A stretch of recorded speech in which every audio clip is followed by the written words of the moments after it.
Hi, and welcome back to Brothers in Depth. This episode, we're diving into men in the feminine, and I am very fortunate today to be joined here by Londin Winters. Now, Londin is an author, she's a retreat facilitator, she's a coach, amongst many other things.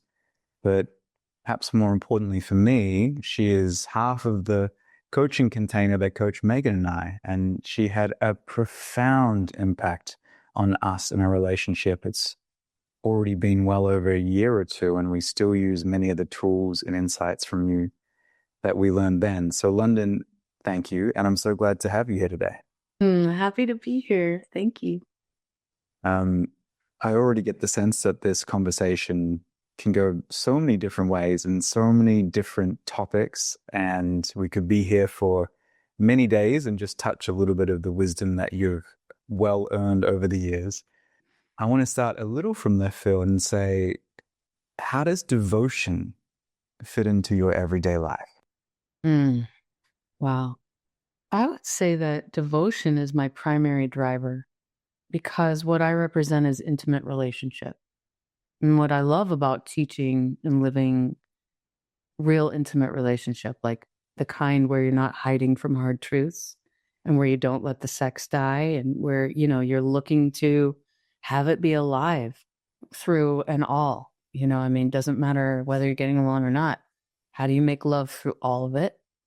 It only comes from devotion. If you aren't grounded in what you're devoted to, you'll default to closure, collapse, and withdrawal, And so my devotion is what drives me to live a life that's way bigger than my defense mechanisms and ego. Oh, I love that. My devotion is what drives me in life to live a life bigger than my defense mechanisms and ego. Absolutely. Oh, that's beautiful. And I don't actually know much about your past, but did this work and the calling to this work, did it come on a massive insight that you wanted to be in this world? Did it come over time? Like, what happened in your world to bring you to where you are now? Yeah, it's a pretty long story that I'll make very short, which is I was obsessed with manifesting. I was one of those people that was really into it, like and I'm in my 50s now. And this was when I was in my 20s. So, I was reading all the books and I had the Midas touch. Like I could just decide, I want to be a physique champion. And then I would be it. And then I want to have financial freedom. And I would now be like a real estate investor with properties. I won an Emmy when I was like in my late 20s. You won an Emmy? I won an Emmy. It's ridiculous. Like you probably can't even like imagine that. I was the executive producer of a travel network. I traveled all over the world, and it was like a luxury travel brand. So I was like staying in 5-star hotels. I just literally kind of had this very like active young life of like, what do I want now? Go kill that tiger. And I was basically killing it in every area except relationship. And in relationship, I could like attract people, but I couldn't connect with them. I didn't feel cherished. I didn't feel seen.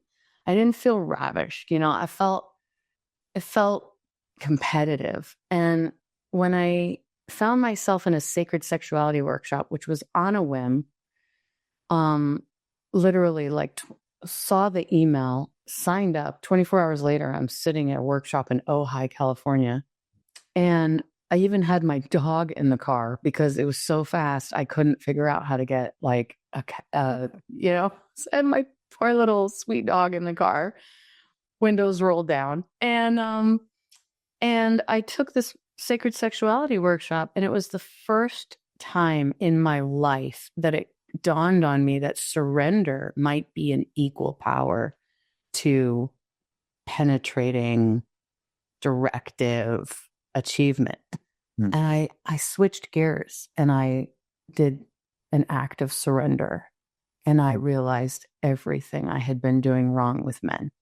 Like, for example, I would sit on dates, and if they were like, I went to Harvard, I was like, oh, I went to Northwestern. I graduated in the top 10% of my class, like I won What? an Emmy as well on the side. And then I won an Emmy. Yeah. Right. And, I worked at 2020 in New York, my first job out of college. Like, I thought that if a man was accomplished, I needed to show him that I was too to be a good match. Yeah.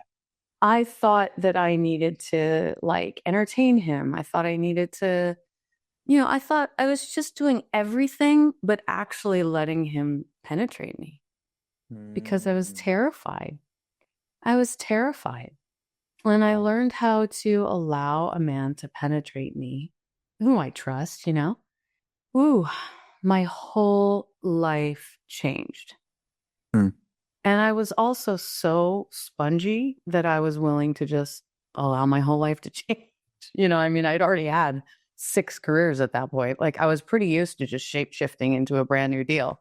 Mm. So I was like, fuck the old way. I'm going for surrender. And I've been living in that ever since. And, that's really what happened. I started really living the principles.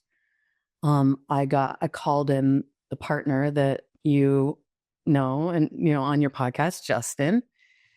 And we started living in radical partnership. And then we were asked to assist those workshops. And we really didn't want to teach because, when you teach, you introduce a lot of people into your dynamic, like you're holding space for others. And we had this like crazy thing going on, that was just like, you could just taste it on your mouth at like 24 hours a day. But we ended up doing that and then we ended up teaching our own workshops. And then we ended up developing our own method because of some of our unique aspects of the way we were doing the work. Mm. And it's now been a decade and a half or longer since then. I love those sliding door moments of that email or that workshop that everything in the rest of your life pivots around, right? Right. And there's something in there that I'd love for you to expand upon because it's so misunderstood, delicate, and I think it's misunderstood by both men and women, and it's surrender. And I know for a lot of our women friends who are super powerful, kind of what you were describing, like they're just kicking ass, they're rocking it. And surrender is almost a bad word if they haven't been initiated. It's like, no, I'm achieving, I'm striving. And on the flip side, for a lot of men that don't know, surrender can be domination. Yeah. So I dominate to make you surrender. And it's this unequal, submissive thing. Yeah. Whereas if they have introductory level into this work, it's like, you should surrender to me. Right. So I'd love you to expand on what it means to surrender in a powerful way. Can I give it through a moment? Yes, please. Okay. So for example, on a date prior to learning surrender, like I said, like he says, I am like, this is my greatest accomplishment. I meet with mine, boom, boom, boom, boom. And then I wonder why he doesn't call. And I wonder why I feel kind of like nothing at the end of the date. Well, when I learned surrender, I'm not learning to submit. Mm-mm. In fact, that's depolarizing anyway. It's not even sexy. I mean, it could be sexy in a dom sub thing with a certain kind of submission, but like me getting smaller isn't the goal. Mm. What's the goal is like me in my full power, voluntarily resting a part of myself to be like innervated by yours. Like it's lovemaking. With lovemaking, we're combining something, aren't we? We're coming together in a union of sorts. Well, when you have 2 whole human beings, there's no union available because we're both fully complete and fully realized. Now, you could be fully complete, fully realized, but you don't have to like wear that like a suit 24/7. I mean, I'm no less complete or realized since I learned surrender. In fact, I would say I'm more. But in a moment, let's say my man, Justin, offers like a big breath into his belly. I could then take that breath into my yoni, belly, heart, all the way into my throat, let it roll off the back of my head and just look at him like, oh my God, my life doesn't hurt anymore. That's just the first moment of practice. And then we practice for how long after that? I mean, you tell me that there's anything wrong with that kind of surrender. That's the kind of surrender that, the glass of Chardonnay is promising you at the end of a long alpha day for a woman. You know what I mean? That's the kind of surrender that the joint promises. That's the kind of surrender that, you name it. You're surrendering to substances and behaviors all day long. Why not surrender to a really trustworthy, deep, loving breath? Like, we all need to be nourished. Where are we getting it from? And what I discovered was I was so I never stopped to be nourished, and it was really, I remember standing on the podium, and this was, like I said, in my 20s, winning that Emmy and just standing up there, looking around and being like, oh, this was not worth the grind. So disappointing. Yeah, like this is what it feels like. Okay, whatever. And yet one breath from Justin in a practice, I know it sounds extreme. I don't mean to be like hyperbolic, but like one breath from Justin and like my whole life just melts into love. And I just feel like, oh, I remember why I'm here. And, right now things are insane for almost every person I know. Like they're being stretched at their very limit. One moment in practice can just kind of take all of the like mishmash of the external away and just drop you into conscious love. And that is only possible in surrender. I love that. In particular, it seems like a great benchmark. One of the early things you said, which was surrender doesn't make you feel small. No. For those women or men that are getting confused with the surrender and the submit, it's like, oh, if it's making me feel small, this isn't it. But what you're describing sounds like enlarging, like it sounds like you're huge when you have that surrender. Well, and also, imagine like you're sitting in front of a man, you're taking this all in, and then you look at him and his eyes are bulging out of his face. And he says, I see the woman I will protect till the end of time. I mean, it's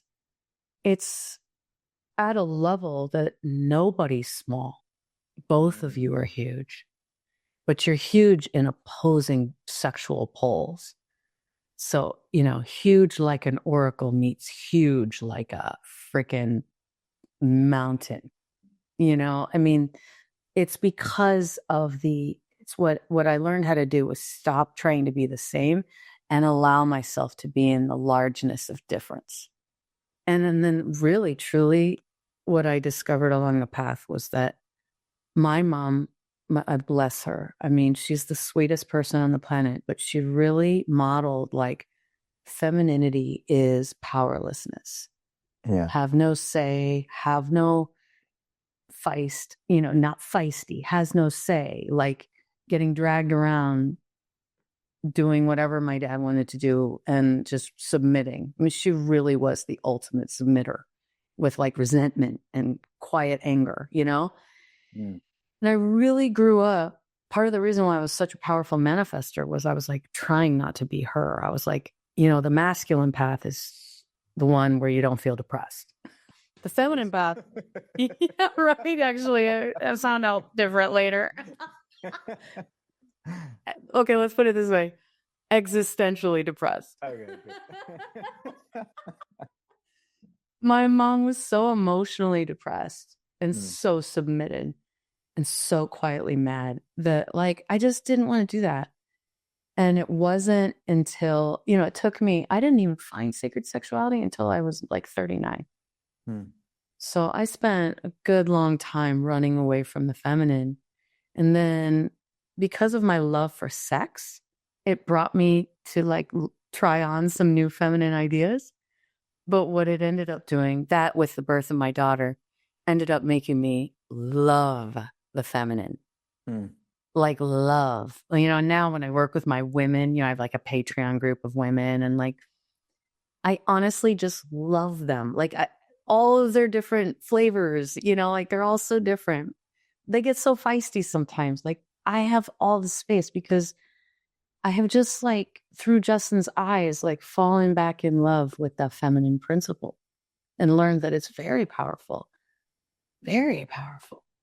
It's it's the wrong word, but when you see that feminine surrender, it's almost scarily powerful. It's just so like it's in unstoppable force of energy and life. And when you truly tap into a woman that's there, it's big. Yeah. Spoken like a guy who's been there. Yeah.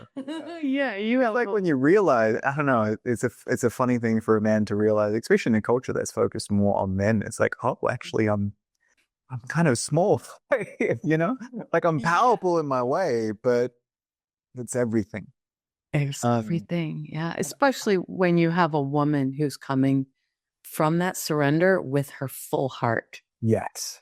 Very different than Dom Sub, where, because you have her like, literally her whole body is rising like there's no gravity, and she's just fully embodying the liquid love. And you're just like, oh my goodness. Yeah. And I know you live this. You get to live that with your woman. I do. What a gift, right? Like, that was why I dedicated my whole life to this. Mm. And I'm curious for the men that are listening that may have had glimpses of this, but they may have a partner that's less attuned to surrender, is more in that equality or competitiveness. And like, oh, I wish when I took a deep breath that she would let it in and move into surrender. It's like, how do they help create that? Like, what's the first step for them to do in their relationship? Have you ever heard that saying, I don't care how much you know until I know how much you care? Mhm. I think that's like the brilliant summary of what it takes for a man to melt the glacier in his woman. Because so often men will come to their women to like fix their problems and like get her back to happy, to they provide, provide, provide. Why aren't you happy? All these things.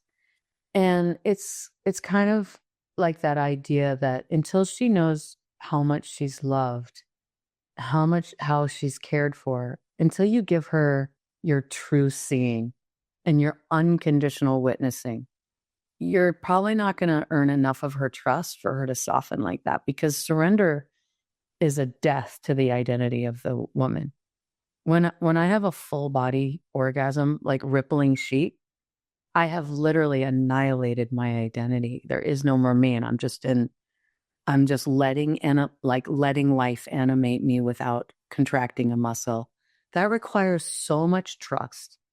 But Justin earns my trust by seeing me. And so at least 5 times a day, he's looking over and going, I see a heart that loves so much it's hurting.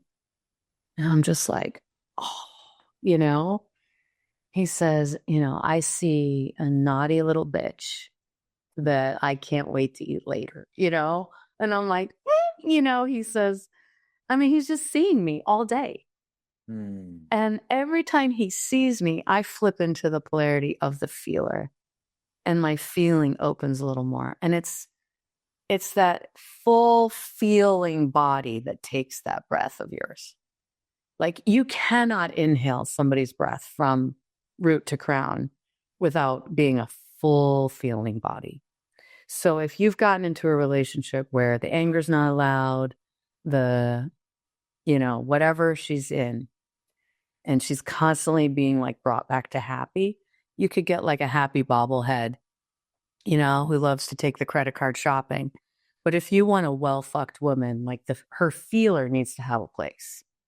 And there's nothing that encourages her feeler more than your seeing. And you could just look over her eyes, see, just tell her what you see. She will fall so madly in love with you. She'll be like sitting on your lap before you know it. I really mean it. Maybe that's naive to say when there's like massive betrayals and hurts in the picture from the past and there's work to be done there. But if there's no major fissure that you're trying to, like, that seeing, would you agree? That seeing just melts her. 100%. And I know that's a core part of the body of work that you and Justin do, and it's been so valuable for us. So I know it from experience as well. And I want to go more into the seeing and feeling dynamic, but first, I don't know if I can form this thought so clearly, but I get the sense that most men have of their woman uh, an imprint that's ovulation. And so, and anything that deviates from ovulation is not right, right? Because she's not, in your words, I think, happy, horny, and grateful. And I think the issue that so many men face is that if a woman's still within her cycle, is that 3 weeks out of four, she's actually not in ovulation, right? Which means 3 weeks out of four, he's trying to fix. And eventually it gets to ovulation. He's like, oh, I fixed it. Thank heavens. And he gets very confused when it changes again. And You're killing me right now. It's hilarious.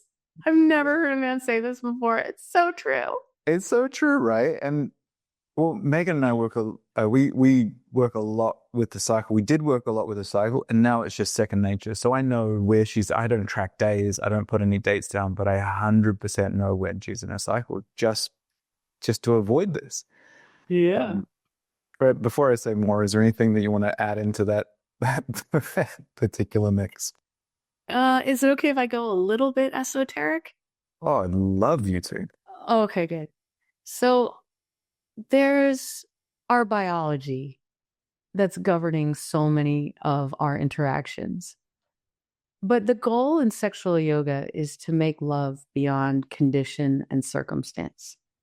And what makes that so special, like a couple that's really found the seer-feeler dynamic, that's really established trust and love, will actually have a relational field that has nothing to do with the cycle. Now, granted, you can't avoid the cycle. Like her cervix is in a different place sometimes in the cycle than others. So like sometimes she might be like, whoa, this is too much. And then other times she's like, pound me. You know what I mean? Like there's always going to be the influence of the biology. But if you are seeing and feeling, you're working in a level of creating bonding beyond moods, beyond gas in the intestines. Because, I mean, we have the cycle, but one of the things I see that messes couples up, especially married couples, is just irritable bowel and gas stuff. Like their intestines are never right to make love. She doesn't ever feel, she needs to lose a couple of pounds to want to like take off her clothes. He is so focused on work, he can't turn it off, and she doesn't feel to do stuff. I mean, I just see couples buried under conditions and circumstances in every way. And I think ultimately what the promise of a sexual yoga practice, just learning some of these principles is, and you can tell me if this was true for you guys, but it's definitely been true for Justin and I, is the conditions don't matter. We are literally making love through all of it, not bypassing, not like making love to check the box that everything's cool, but actually like using whatever is here. So for example, if I'm in, the phase of my cycle where I'm a little grumpier, we're sitting down and I'm going, I feel so grumpy. I want to blow up my life. And he goes, I see very dangerous woman. And I'm suddenly like, oh my God, there's room for me. I feel tired as fuck, and he's like, you're tired. And I'm just like, we're just meeting with what's here, and we're learning how to like make love with what's here. And it's been,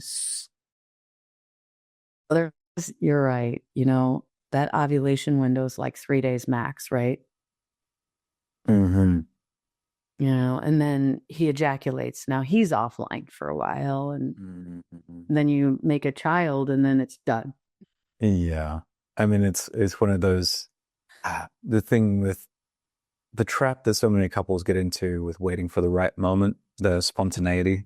It's like when you have kids, even if you don't have kids, it's like, I'm going to wait for, I'm in the mood, you're in the mood, I'm not tired, you're not tired, we don't have work, the latest episode of Games of Thrones isn't out, our chakras are aligned, the stars are in order, and okay, now we have 20 minutes to make love, There's such an impossibility. With your work, it's the next level, I think. It's really saying whatever state that you're in, not only can you come back into connection, but you can do so through polarity. And that's healing.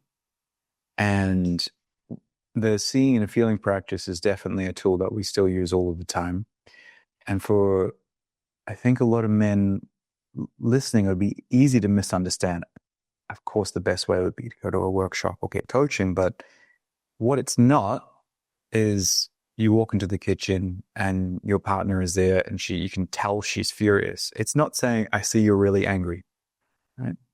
I see you're pissed off. That's not the thing. What is the thing?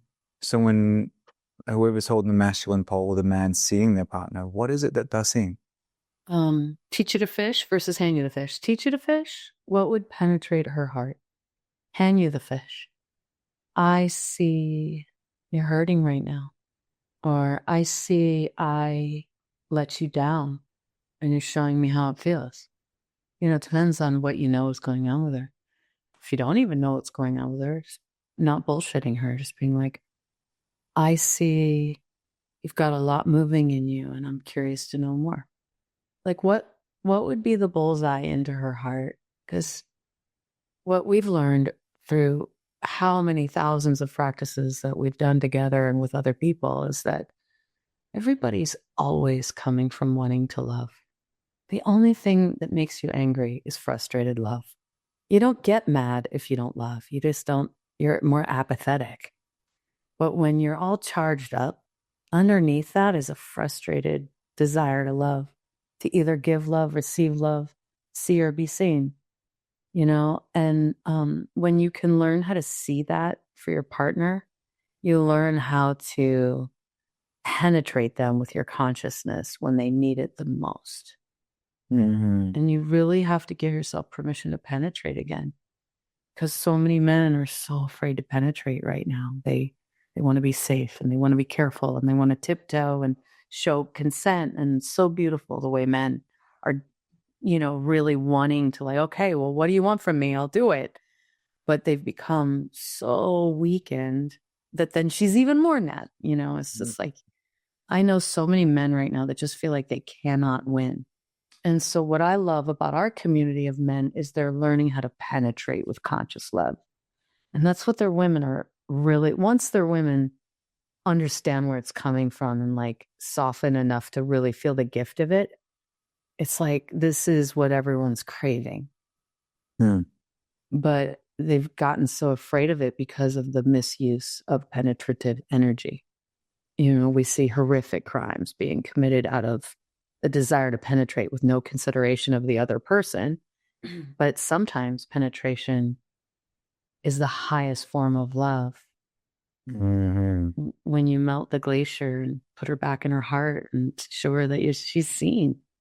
Totally. And I want to say that feeling of men feeling like they can't win in their relationship, for those men that feel like that, I want to send some props out. But because precisely because they feel like that, it means that they're trying. They're not giving up, right? Like they really want to do good. And the sense of frustration is that they want it, but perhaps don't have the tools to get there. Precisely.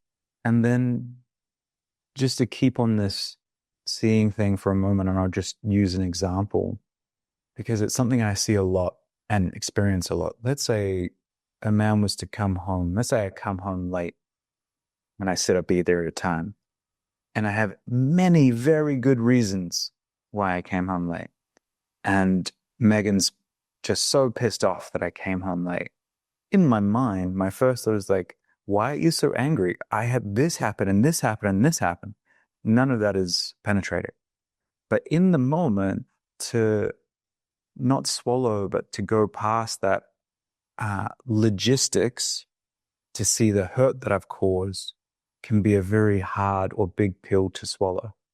And I'm curious how you guide men in that moment. Like, what's the advice to them to recognize that the thing they're addressing is not the problem, but the hurt that's created? Well, the first thing to acknowledge is your own feeling unseen by your woman's anger. I mean, because you have an inner marriage that is expressing in the outer. So, for example, maybe you were working so hard for this goal for the family and you got stuck in horrific traffic or who knows what, but it was like you're toiling away for the good of the crew. And then you walk in and you're in trouble. Like your defenses are going to go up because you feel unseen. And so until you can really like honor your own feeler, you will not be able to put your attention on her to then see the hurt heart. There can only really, if you want polarity, there can only really be one feeler. So, for example, you feel like, how could you, you know? And then you say, I see you're mad. It's like, that's not going to get you anywhere because you're in a feeler pretending to be a seer. She's fully in the feeler. She's not seeing you. Because if she was in the seer, she might say, hey, I see you're late and I'm telling myself you forgot our commitment. And then you would just say, oh my God, I thought about it nonstop. I just ran into traffic and then moment's over, right? Because remember, the woman's the seer too. Like I'm at least the seer 50% of the time with Justin. I don't need him to always be the seer. Sometimes I see him. He loves it. It's beautiful. Because like a moment of awareness in that moment, he's not in trouble. I'm like giving him the benefit of the doubt that I don't know what happened. So I just want to be clear. This isn't like a one-way street. Yeah. But let's say she was really upset. You know, she's like just had one too many moments with the kids. She needed you so bad. She's just out of capacity. There was no seer left in her. She's been giving her seer to the kids all day. And she goes like, I'm mad, you know? And you're going, I'm misunderstood. Well, you can either fight for that in that moment, or you could be like, how much do I care about my own ego? What I care about is coming back into love with my woman. So I'm going to go on the seer. Feeler, I'll get to you later. Right? It's not like a bypass. You literally just like, you have two choices, seer or feeler. Which one creates polarity? Well, she's fully in feeler, so it's going to be your seer. Would you rather fight with her or make love with her? And at one point, you know, this is where the spiritual awakening comes from because you're like, what am I even defending? And is my I so important that I need to like constantly bolster it up? Nah. So you say, oh, honey, I see I really let you down when I was late. I see how hurt you are. And then she's like, breaks into tears. I need you. And then all you do is you take her in your arms and you say, I know you did. And when I was stuck in traffic, it was killing me knowing I was hurting you. Same message, all of it's community. Everybody understands, but we're in polarity. Polarity is the magic sauce that makes it all yummy. When she's in her feeler, you bring your feeler. Now we have sameness. Sameness repels. Nobody wants to make love. Now we're just fighting over who's right. We get nowhere. So ultimately, you transcend your ego. You just don't care anymore. And I go back to the only thing that allows me to live a life larger than my ego and my defenses is devotion. Have you ever heard the poem Love Tofu? No. It's amazing. It's a short poem, and every sentence is about the way the writer loves tofu. And the final line is, and surely I love tofu more than I love to argue. And the whole thing is a play on words. There was an American whose number plate was love tofu because they were vegan, but it got banned by the state and had to be removed because it looks like to fuck you, to F you. So the whole poem is about tofu, but actually, surely I love to fuck you more than I love to argue. Oh my God, that's just perfect. That's It's so cool. Yeah. I can send you the link. I think you'd really like it. Oh, I would love that. Yeah, I need that.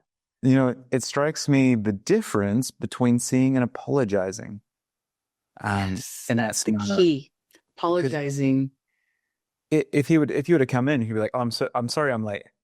It doesn't really do anything in that moment unless you both bop into your heads and are really rational about it. Oh, I see that you're late. I'm sorry that you're late. You were stuck in traffic, but it doesn't create any love. So can you put a note on the difference between apology and seeing in this example? Yeah. There's a couple of things here. Is it okay if I hit 2 points on this? Please. So one, going back to the submit piece, think of like all the men with their tail between their legs going like, I'm sorry, because they just want their woman to like open back up to them. But they know they didn't do anything wrong. They know they had the best intentions. The I'm sorry is like a giant submission. Just like, if I say I'm sorry, can we move on? But right. And so you get that flavor of submit that just feels so terrible. So I want to say that first of all, is that a lot of apologies kind of feel like a power over, power under thing. Yeah. And that never really feels that sexy. Unless it's like true power over, power under, in the best of ways. Get the ropes out. Now we're talking. But, like in the middle of a fight, power over, power under, usually not that sexy. So that's one thing. But also, apologies never really deliver the melting of her heart. Why? Because an apology doesn't demonstrate awareness. Mm-hmm. Like, I see that my walking in late hurt you so bad. And I see you were at the end of your rope and you needed me 30 minutes ago. You have just widened your awareness. What makes women trust men? Men with wide awareness. That seeing healed her feeler. Like, there's just so much about the seeing that creates really sexy moment, because you're literally earning her trust back. You're touching her feeler. And what you touch fully resolves completely. So you name the feeling that she's in a really unconditional love way, and it dissolves before your eyes. Whereas you go, sorry, like none of that. There's no indication of awareness that and any woman who hears a man see how he hurt her, she can trust him not to do it again because he saw it. Yeah. Any woman who demands an apology and gets one, like, okay, great. I'm so mad at you, but now I guess I'll just stop talking. It's just, there's no real repair. Yeah. Even a sincere apology, there can be repair, but like nobody feels like making love on the way home from therapy. It's just a little too, So really everything I'm saying is like, how do we do the relating, but also end up in a sexy encounter?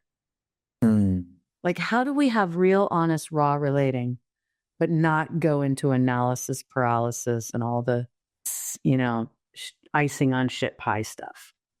I love that. I love that that distinction. It's so valuable. It's such a trap, the apology, unapology, and within relationship and the defense that comes around it. So it's kind of like taking that apart. And I'd be curious about when you're in the seer. So in that example, this is a small thing, but in that example, there's also something almost pleasurable for me or satisfying for me when I have the capacity to put aside my own stories and justifications and like hold it, not get rid of it, not stuff it down, and simultaneously move into seeing the effect that it creates. And there's something that's like spine straightening to it. Yes. I would argue it's the same spine straightening of a meditation where you don't run after the thoughts, right? You're learning to, meaning the reactivity at the root level of the mind is so pervasive. And we will go sit in a meditation class and we will try and rise above just like, the brain's just doing this. But it's the same thing in relationship. And that moment when your feeler's activated, but you don't have to fall into that. You have the experience of being a human at choice. You have the experience of choosing connection over identity. Mm. I mean, it's exact same. I mean, anyone who's done real meditation, when they've achieved a moment of serious peace, it didn't come from just running after every thought or every feeling or scratching your face whenever you feel like it. It came from recognizing that you have more consciousness available, more love available than the reactivity at the root level of your mind. Mhm. And in the yoga of intimacy and sexual yoga, what we do is we work that both in awareness and sensitivity. We're developing awareness to expand our seeing. Like in that moment, for example, you could be like, I see how triggered I am by that. And I also see how triggered she is. And I'll make it about her right now. Yeah. Right? You've just expanded your seeing. People who aren't practiced at this, they just fall into whatever myopic reaction, emotionally, you know, thought wise, like they're just literally running after reactions, and then reactivity begets reactivity, and not only are you fighting, but you're not unifying. You're not. There's no sexual union. Yeah. Yeah. It makes a lot of sense. And let's say, let's say someone's moving towards the direction, they're seeing this feeling, they're able to access polarity regardless of their state, like they're doing good work. It's something we spoke about just before the call and that I see also, which is tied into men being afraid to penetrate. Yeah. It's tied into men not being in touch with their wants at all, like not knowing what they want, not knowing their desire. I think there's a lot of men that either don't even know their desires when it comes to relationship or sex, or know them but don't know how to bring them into the relationship. Feel embarrassed or feel shame or just don't know how to put in a way that feels safe for them and safe for their partner. Yeah. I think it's a crushing thing for a lot of men right now, because the men want to offer, men don't want to get canceled. So they're very careful. I think also men really want to do better for their women, but they end up losing that like piece of desire that really gives them their fire. And then by putting their fire out, they feel so impotent everywhere else in their life. Mm-hmm. I mean, truly, you wouldn't believe how whatever you're doing sexually is showing up everywhere in your life. Wouldn't you say having totally, right? It's like, it's literally, I've never seen it not be a perfect mirror. So what you're really talking about is like, how do you get your fire back in a way that doesn't burn down the house? You know what I mean?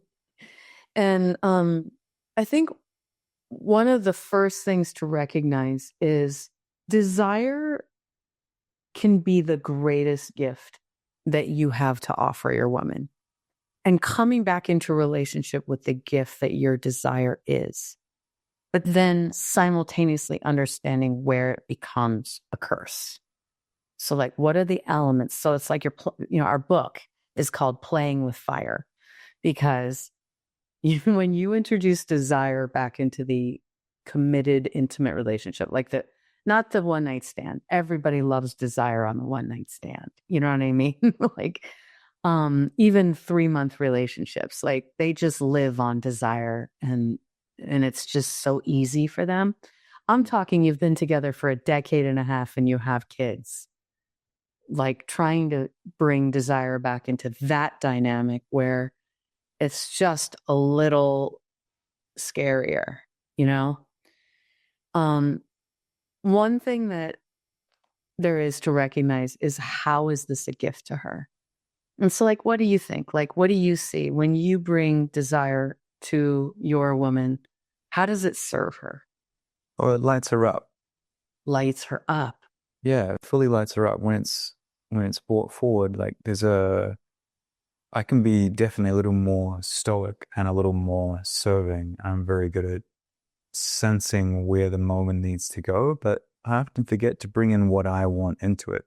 And when I do, it's an alivening.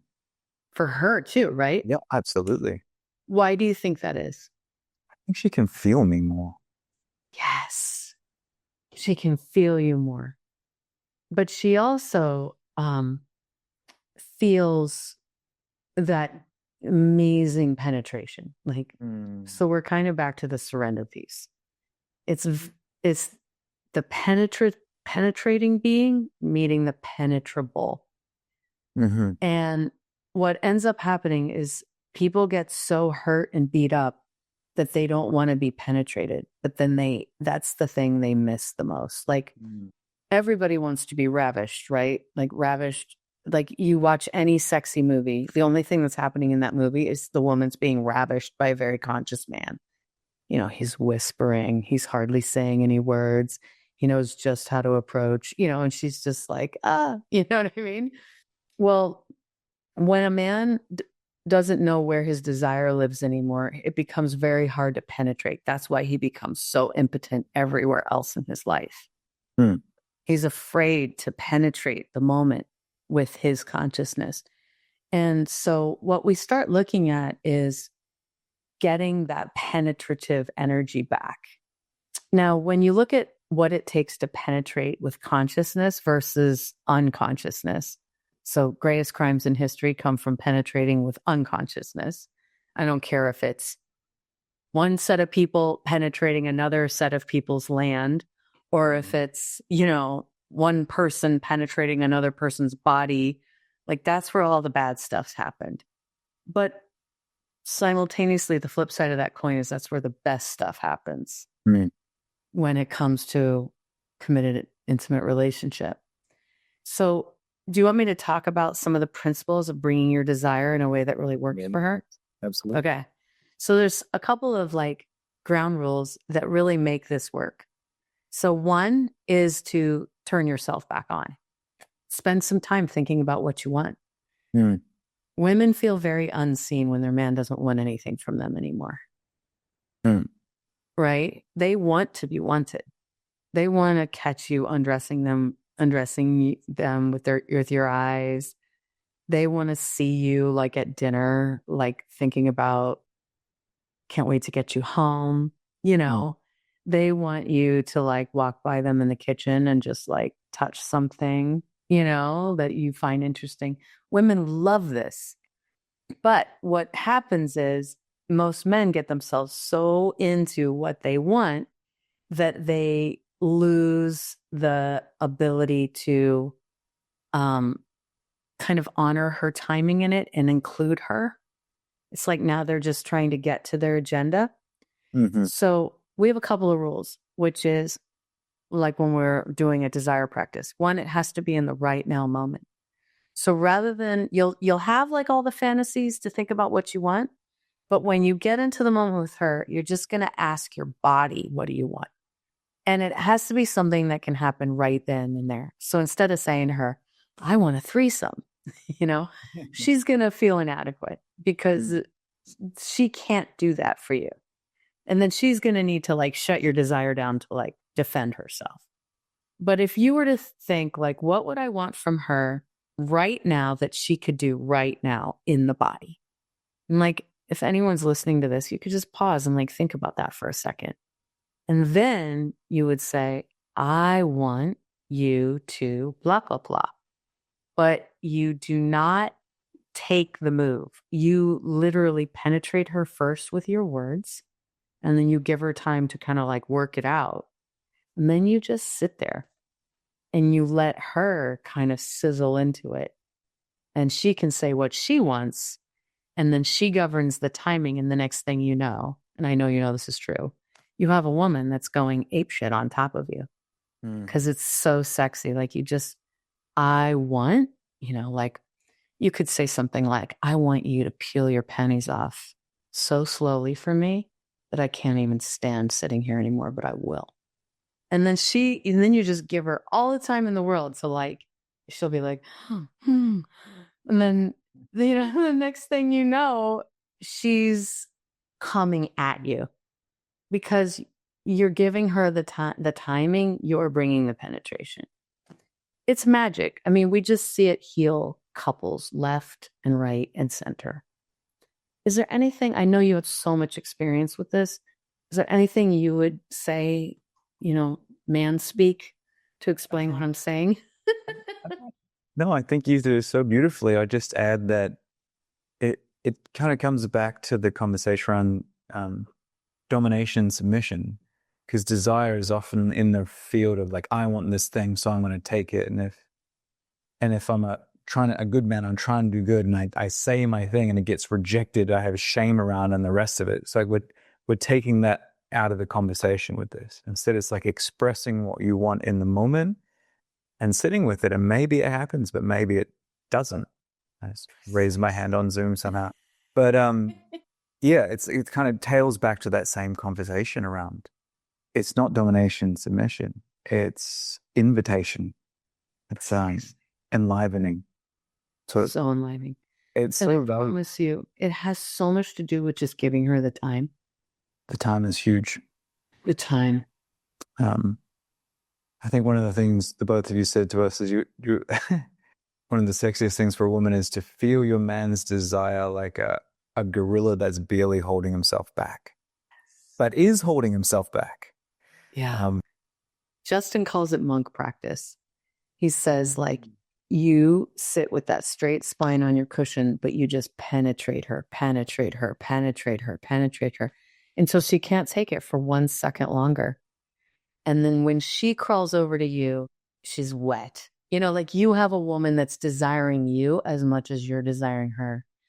And most of our couples, once the man has experienced that, like, the woman's like Hoover vacuum where she's just like, I can't get you deep enough inside of me. Like once our men that we work with experience that, they don't want any of the performance anymore. They don't want to speed anything up where they might miss out on that moment. They are happy to sit on that cushion, right? Very true. Yeah.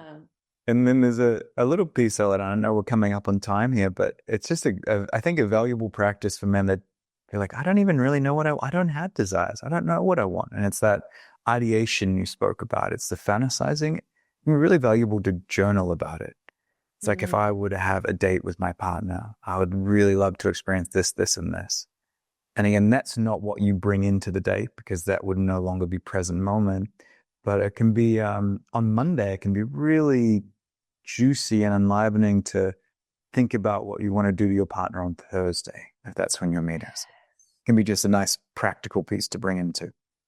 I love that. I love that. What do you think it is about the writing that really unlocks something? For me, at least, it's something that I can do in solitude.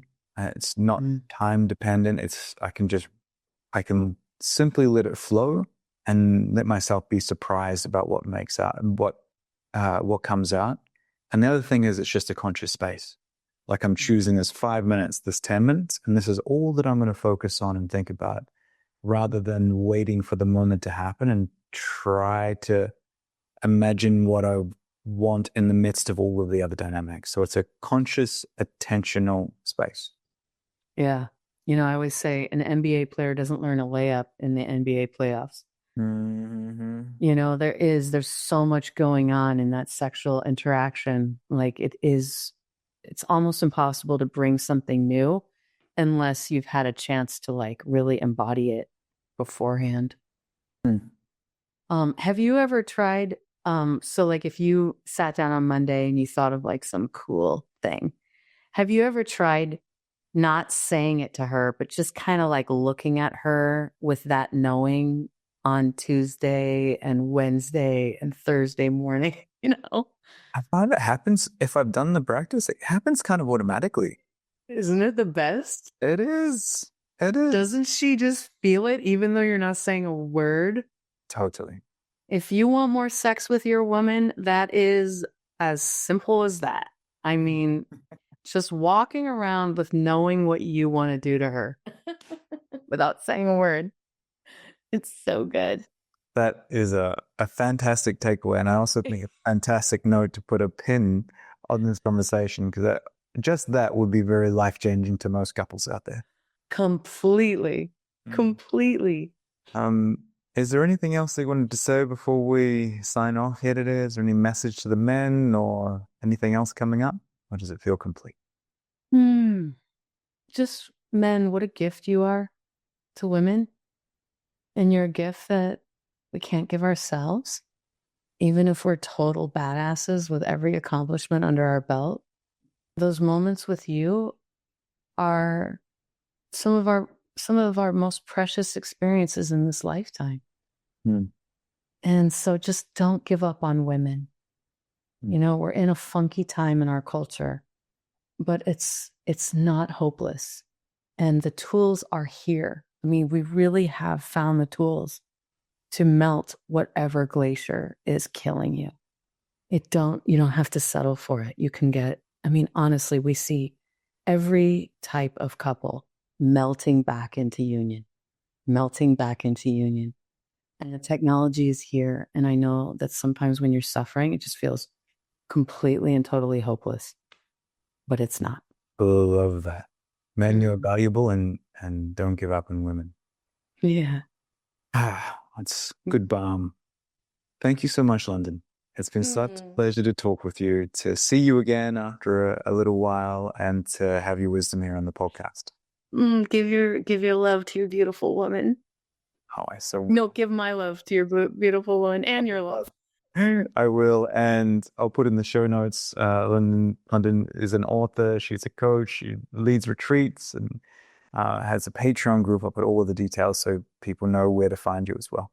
Yeah, and then also, if they're looking for the I See, I Feel deets, Playing with Fire, that book really lays it out. You know what I really liked about the book is all of the examples that you use within it. It brings it so to life. So it's not just this is what you do and this is how you do it, but there's plenty of quite spicy a lot of the time, raunchy, fantastic examples to back up information as well. So I'd recommend it both by the content and also by the writing.